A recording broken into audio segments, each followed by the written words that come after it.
ಆತ್ಮೀಯ H16 news ಅರ್ಥಾತ್ ಹೇ ಸೀತಾರಾಮಕ್ಕೆ ಸ್ವಾಗತ. ನಾನು ನಿಮ್ಮವ MI ಅಥವಾ ಮಲ್ಲಪ್ಪ ಜೋತಾವರ್. ಸ್ನೇಹಮಯಿ ಕೃಷ್ಣ ಈ ಹೆಸರು ನೀವೆಲ್ಲ ಕೇಳಿರ್ಬೋದು, ನಿಶ್ಚಿತವಾಗಿಯೂ ಕೇಳಿರ್ತೀರಿ. ಅದರಲ್ಲೂ ಒಬ್ಬ ಸೋಷಿಯಲ್ ಆ್ಯಕ್ಟಿವಿಸ್ಟ್ ಅಂತೇಳಿ, ಒಬ್ಬ ಹೋರಾಟಗಾರ ಅಂತೇಳಿ, ಭ್ರಷ್ಟಾಚಾರ ವಿರೋಧಿ ಹೋರಾಟ ಮಾಡುವಂಥ ವ್ಯಕ್ತಿ ಅಂತೇಳಿ, ಅದರಲ್ಲೂ ಸಿದ್ದರಾಮಯ್ಯರ ಮುಡಾ ಕೇಸ್ನಲ್ಲಿ ನಾಡಿನ ತುಂಬ ಪ್ರಸಿದ್ಧವಂಥ ವ್ಯಕ್ತಿ ಇವತ್ತು ಧರ್ಮಸ್ಥಳದ ಕುರಿತಾಗಿ, ಅದರಲ್ಲೂ ವಿಠಲ ಗೌಡರ ಕುರಿತಾಗಿ ಒಂದು ದೊಡ್ಡ ಬಾಂಬನ್ನು ಹಾಕಿಬಿಟ್ಟಿದ್ರ.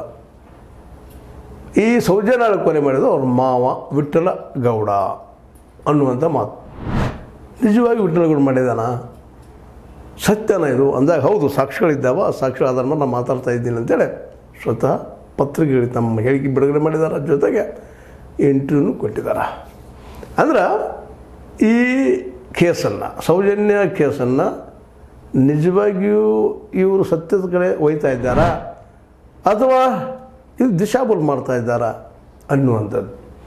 ಯಾಕಂದರೆ ಇವರು ಒಳ್ಳೆ ಮನಸ್ಸಿನಿಂದ ಮಾಡಿರ್ಬೋದು, ಸತ್ಯನೂ ಇರ್ಬೋದು, ಸುಳ್ಳು ಅಂತ ಹೇಳಿಕೆ ಆಗೋದಿಲ್ಲ ಈಗ ತನಿಖೆ ಆಗುವವರೆಗೆ.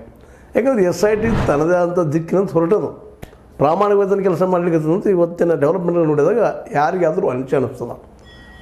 ಅದರಲ್ಲೂ ಮುಖ್ಯವಾಗಿ ನಮ್ಮ SITಯ ಪ್ರತಿಯೊಂದು ಚಲನವಲನಗಳು ಸತ್ಯ ಸಮೀಪ ಹೋಗ್ತಾ ಇದ್ದಾವೆ.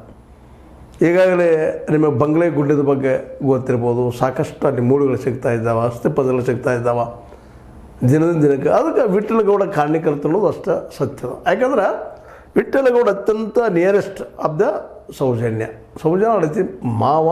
ಮತ್ತು ಇವರ ಅಭಿಪ್ರಾಯದಂತ, ನಮ್ಮ ಈ ಒಂದು ಸ್ನೇಹಮಯ ಕೃಷ್ಣರ ಅಭಿಪ್ರಾಯದಂತ ನಮ್ಮ ಈ ವಿಠಲಗೌಡ ಸೌಜನ್ಯಗಳ ಮೇಲೆ ಮನಸ್ಸಿಟ್ಟಿದ್ದ, ಅವ್ರ ಜೊತೆ ಭಾಳ ಸಲಿಗೆಯಿಂದ ವರ್ತನೆ ಮಾಡ್ತಾ ಇದ್ದ.